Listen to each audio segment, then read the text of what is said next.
Bad Pop Song is recorded specifically on the native territory of the Mia Mia, who were one of the Great Lakes tribes.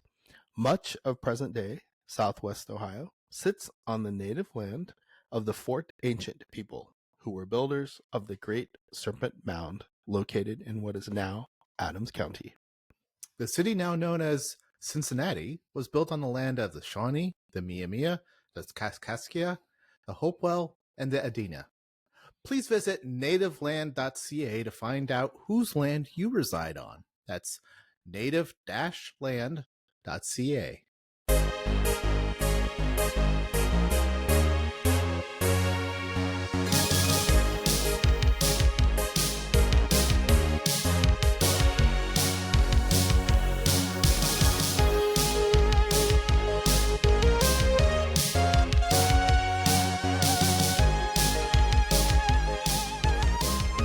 Hey kids! Woo-hoo-hoo! I know you've missed us. We've been away for so long. Summer is just insane. Welcome to another episode of Bad Pop Song. Yay.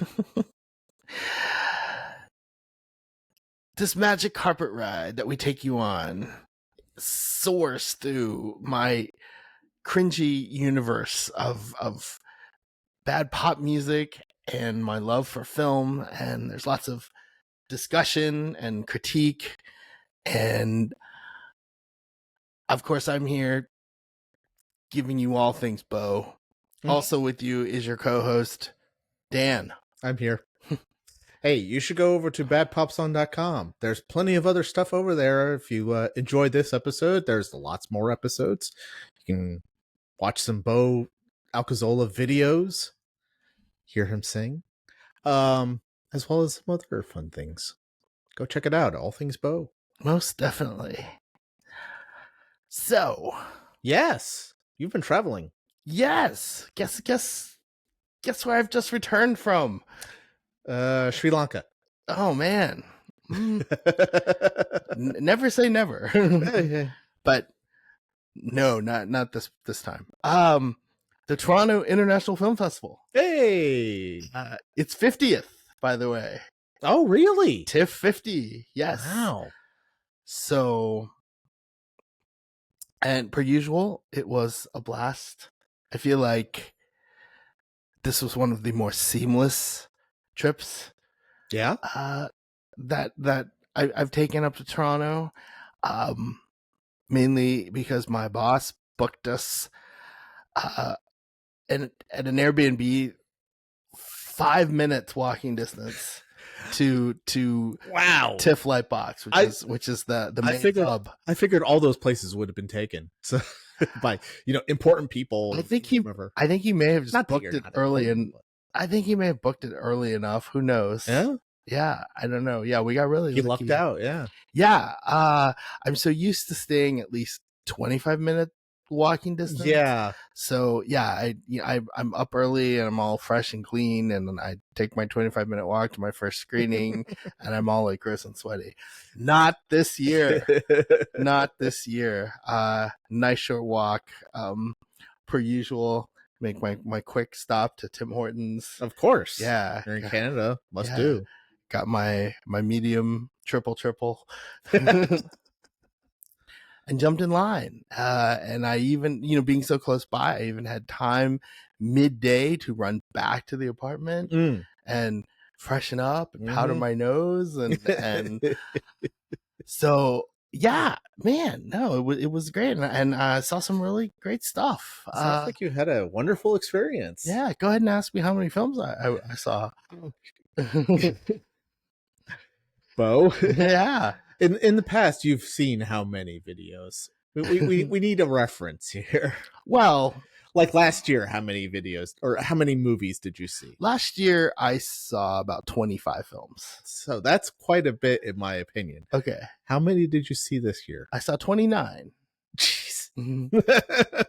Seven of those which are short films. So we're talking 15, 20 minutes each. Right. Yes. But yeah. So that's so many movies. So if you count those as like one block, which I saw them as a block, it'd be like 22 films. So Still. yeah. But last year I saw about 24, 25, but that didn't include short films. So Right. yeah. So I don't know. Maybe I was a little, I felt like I did a few more this year, maybe not, but I think I was really happy about fitting in the shorts again. It was nice to be able to fit in the short films. I haven't been able to do that in a while. In past years and past TIFFs, the in the industry center and the very lower level, they had a room which is like now a gym. But before it was like a little conference room, and they had like desktops and tablets, and all the industry people could go in there and watch the short films. Yeah. And last 2 or 3 tests, it has been unavailable to us, so we've had to just fit in screenings with our usual press and industry times, or lucky enough to score like public screenings for it. So, but I was also fortunate enough to I scored 2 public tickets to some premieres. Ooh. Yeah. So, and we'll hopefully hear all about them, or at least some of them. Yes. Oh, absolutely. Yeah, and without a doubt. So, where do we want to start with? Where do we want to begin? Oh my gosh. Beforehand you said that you might want to discuss like your top 5 from the show. I or do. From the conference, or whatever you want to call it. I do. I have. It's weird. I have like a top 5, and then I have 2 films that were like Midnight Madness screenings. Of course, I don't do Midnight Madness screenings anymore because I'm too old and it's way too late. Yeah. And but again, I was lucky enough to see them as press screenings. So, but yeah, I have 5. I have a top 5 and then 2 Midnight Madness picks. So, Jeez. So that's kind of how I'm going to do it. I'm going to talk about my very first film that I saw at TIFF this year. And it's kind of a tradition with me. They're not everyone, but most TIFFs, my first film is always, it knocks me right. And it always is the showstopper. It just punches me in the gut. Like it just like completely like takes the wind out of me, and it just stays with me. And even when I see other films, it's like that first film kind of stays with me. So that didn't really happen to me like last year. I didn't see a film that like immediately just like socked me in the jaw, but this year it happened again. Okay. First film right off the bat. Sentimental Value. Norwegian. Cool. Norwegian dramedy about a very established film director. Okay. Who's had a very distinguished career. And he comes back into the lives of his daughters, and they're all his daughters have a relationship with each other, but they're sort of estranged from him. So he comes back, and through his own artistry, tries to make amends for for being like an absent father. But the beauty of the film is really how artists use their work to express themselves. It's like they can't communicate their love and affection and their emotion any other way other than through their artistry. And it also has a lot to do with sort of like learning to sort of read between the lines, because there's that lack of communication, and he wants the daughter to be in his movie, but she doesn't want to be in his movie because she feels very distant from him, and she Mhm. feels like he hasn't been a great dad. But the whole, but the thing is, she has to read the script to understand why he wants her in the film, and that's again, it's sort of his way of like just. It seems like it's his way of like trying to just make amends Mhm. with his daughters, particularly the older one. But yeah, I loved it. It's such a multi-layered film. There's you get this treat, and you get it twice in the movie. You get like 2 mini films within a film because you see his work. Mhm. Yeah. So that's kind of fun about it. That's something that's really fun about the film. Mm. And so yeah, so that's my number one. The second film I want to talk about really quick is O Agent Secreto, A Secret Agent, which is a Portuguese political thriller. Oh.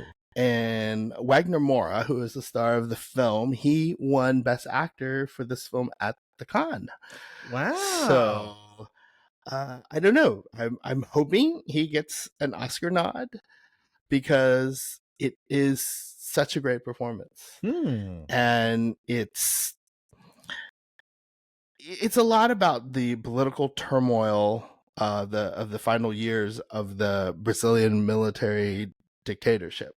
So this is the 1970s, so it really brings you back to that gritty time. I mean, just the look of the film, it's spot on. very spot on, gritty 1970s.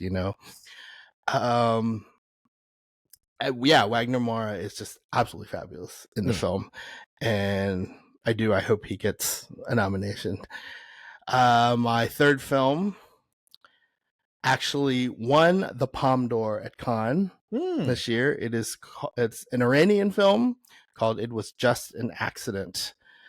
Wow. And it was directed by Jafar Panahi, who is a famous, very well established Iranian film director who has faced a lot of backlash from the Iranian government. He's been imprisoned for his artistic work. And of course, he made this film without the permission of the Iranian government. Right. So, but it's a very, it's a beautiful film, and it's when I sort of talk about the synopsis, it won't sound all that beautiful, but it really is. It deals a lot with like humanity, but basically, it's about a handful of Iranian activists who were protesting, Iran's extremism, and some of them suspect, and then some of them are like almost 100% certain that they have found the guy, the agent that tortured them when they were imprisoned. Oh. So they found him, and now they're all sort of figuring out, what are we going to do with him? That's intriguing. It is very intriguing. I can see why Iran wasn't a bit happy with it. Yes. So, yes, it was just an accident. That's number 3. Number 4, I want to quickly talk about a fun Canadian. Well, I don't know. It was fun for me. Okay. It is a Canadian drama called Dinner with Friends, which is precisely that. It is about these aging millennials who they're longtime friends. They have like these intermittent dinners with one another, and as they're getting older and their lives are changing, there's a bit of there's turmoil, there's conflict, there's they're changing, and it's just sort of these friends sort of navigating these changes and still like trying to maintain their relationships with one another. And the beauty of the film to me is that, like, I'm this Gen X guy, 50 something, and I completely related with these millennials. Oh yeah. Yeah. We've gone through it before, or maybe still going through it. So yeah, it's understandable. Mm-hmm. That whole getting older thing. Absolutely. Bear with me. There's something I forgot to do. Uh-oh. But it's fine. It's fine. It's fine. I have to vamp. So I also had the pleasure. I scored another private public screening to the premiere of it's a Jodie Foster film, and it is called a yes, it is called A Private Life. There it is. And it is the French title is Vie Privée. And yes, it's so yeah, I got to see Jodie Foster come on stage, and it was really cool. Oh, yeah. Nice. So yeah, I got a little bit of star fucking in there. So but yeah, it is she speaks fluent French in the film. Yes. And it was directed, co-written by Rebecca Slotkowski, who directed another film that I saw in Toronto some years back. I'll talk a little bit about that later. Yeah.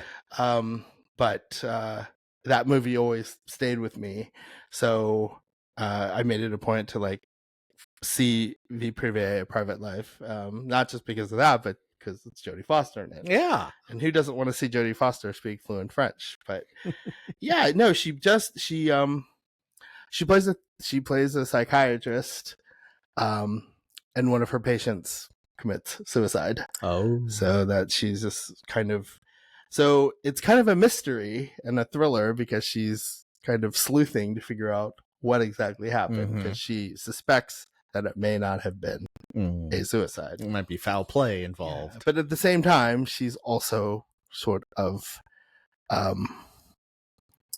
she's kind of working out her own demons and issues and that kind of thing. So yeah, those are my top 5.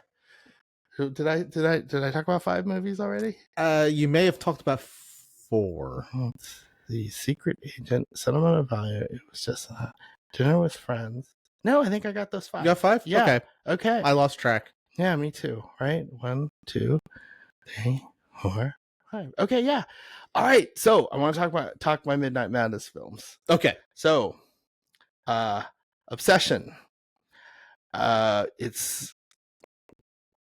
is probably one of the most like twisted, fucked up horror films I have ever seen.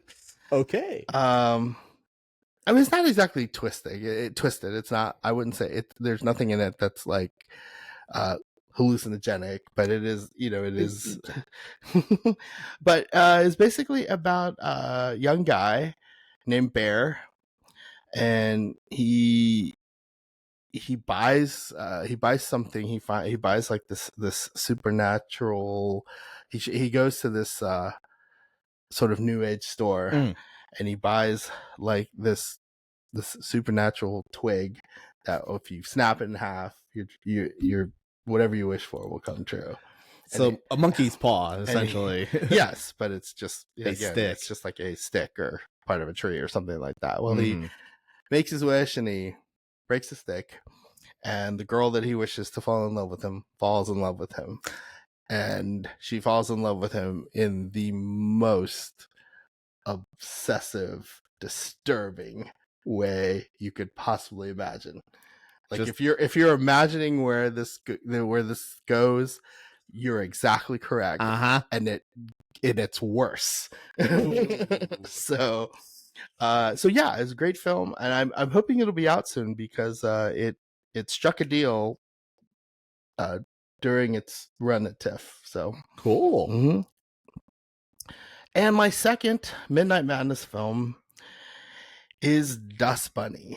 Dust Bunny. Yes, and I think you would enjoy this because it has kind of We're All Doll kind of a feel to it. Okay. And it's basically about a little girl who hires a professional hitman to kill the monster that is under her bed. That sounds good. Yes. And for Mads Mikkelsen fans like me, it's a treat. And he really is like the perfect sort of kick-ass hitman in this film. Nice. Sigourney Weaver also stars. She's like his boss, you know. Oh, that's cool. Yeah, and of course the little girl in the film she's fabulous. She's just fabulous. So yeah, so that's my top 5 and my 2 Midnight Madness picks. Your bonuses for the Toronto International Film Festival 50 wow. years. Yeah. So yeah, I think we can. So yeah, I will before. Yeah, we don't need to wrap it up just yet because you probably have some questions, right?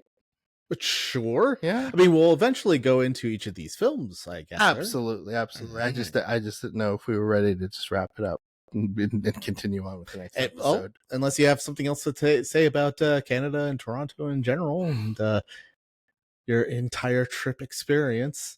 I met 2 of the actors just randomly, one on the street and one in the actual movie theater that I saw Dinner with Friends. I saw 2 of the actors from Dinner with Friends on 2 different occasions, and I got selfies with them. You're hobnobbing with the stars. Oh, yes. I always say I'm not going to go up there and star fuck, but I always do. So, you know. I would be surprised if you didn't, Bo. I know you too well. You adore these people, so you want to be with them and have your picture taken. It was cool, and I saw my buddy who lives in the GTA, and you know he has his own TIFF experience too. So we met up, we had dinner, and shared notes. Yeah, shared notes, caught up on life, things like that. And also a future episode. There are probably 1 or 2 other films I would like to talk about that I didn't make my top 5, but at least probably made my top 10. Honorable mentions. I should mention Chloe Zhao's film Hamnet, which won TIFF's Audience Award. Oh, cool. And I unfortunately did not get to see that. There was another film. You know the thing that I always talk about. They show all these buzzy films on like a particular day at like 8:30, 9 o'clock in the morning, and you sort of have to like make decisions. And so I ended up seeing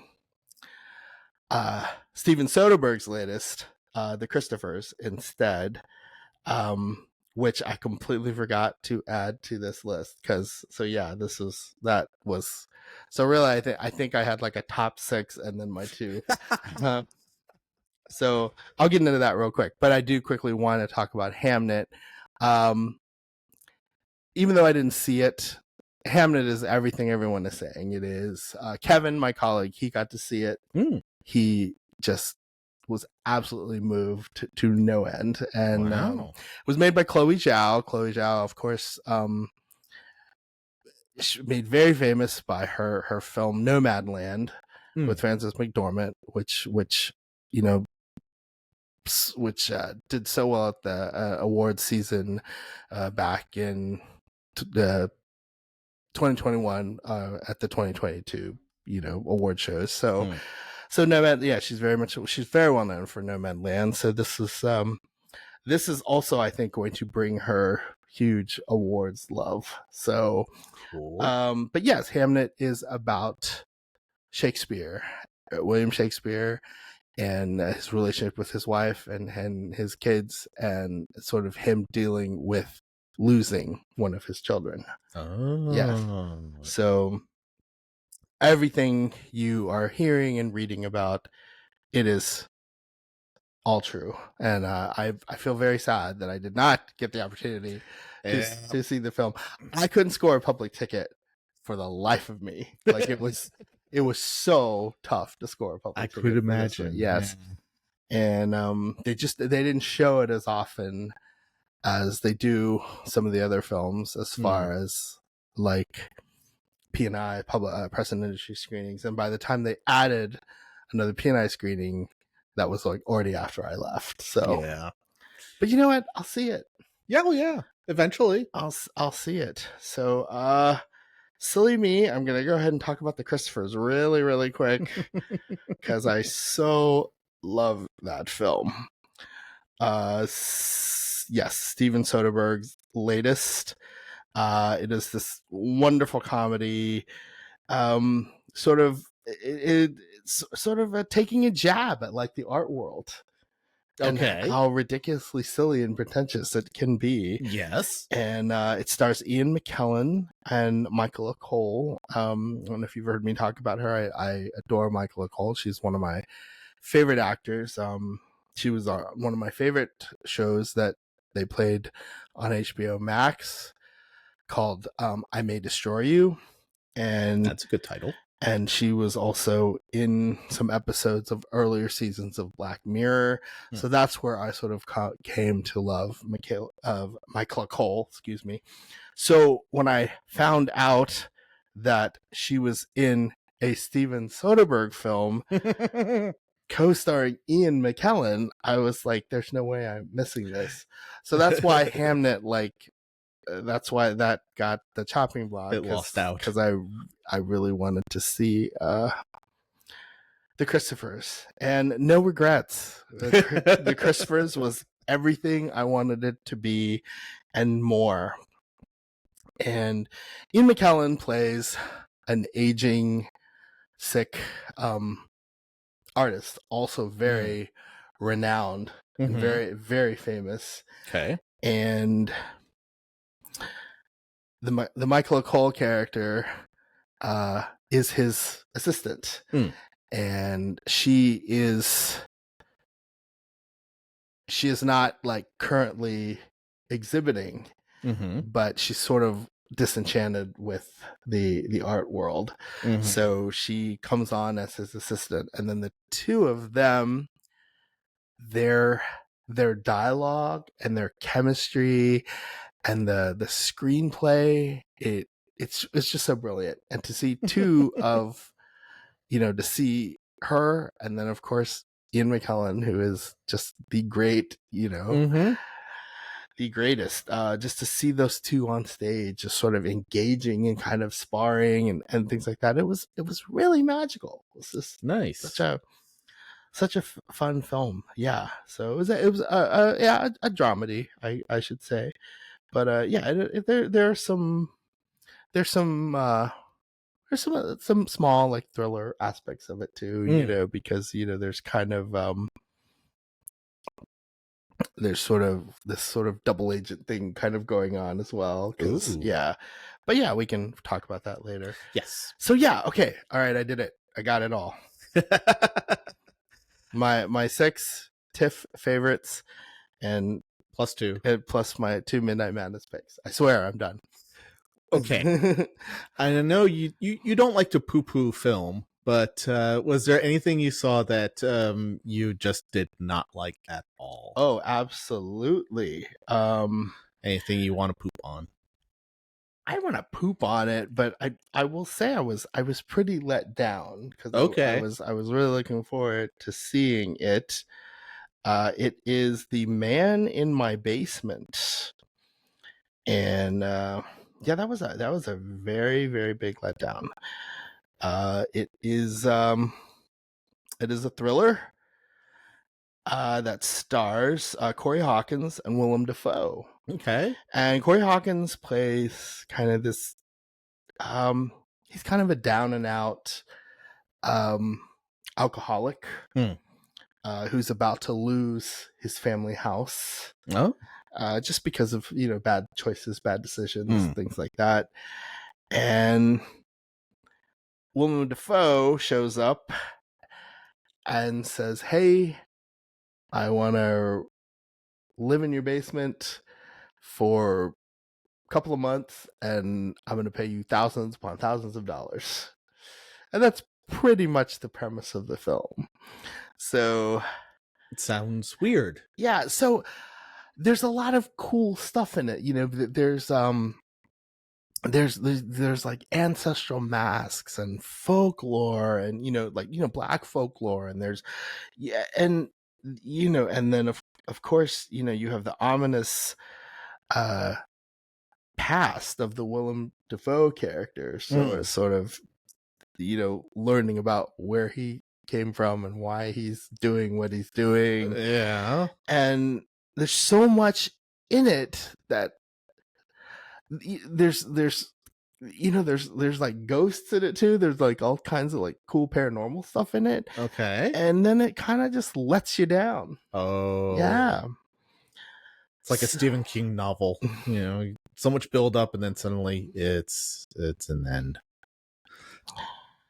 Yeah, that's kind of how I felt about it. So, yeah, I don't want to say I hated Man in My Basement, but I was very let down by it. Very disappointed. It had so much potential and it just didn't live up to it. Did not. That's unfortunate. But it's gonna be on Hulu, so so it'll be on Hulu soon enough. So viewers, go check it out yourself. You check it out. As disappointed, and you can let me know what you think. They'll all love it because now their expectations have been tempered. Perhaps. So, okay, there it is. Any other questions? Nope. I think we're ready to wrap this one up, and then we'll move into episodes about what you saw. Yes. So thanks for watching this episode of Bad Pop Song. Remember to check out our website, badpopsong.com, for the latest episodes, links to songs, films, shows, whatever we talk about. And be sure to like and subscribe to Bad Pop Song on YouTube. Go check it out over there. Anything else? Nope. I don't know. I'm riffing. I don't know. No, I think you got it all. Yeah. Okay. Like and subscribe if you haven't already on YouTube. Yeah. Tune in next time. Bo continues to take us on his wonderful, wondrous, bubblegum world of all things media and music and stuff that makes you cringe. Absolutely. Until then, I'm Dan. I'm Bo. Have fun. Stay groovy.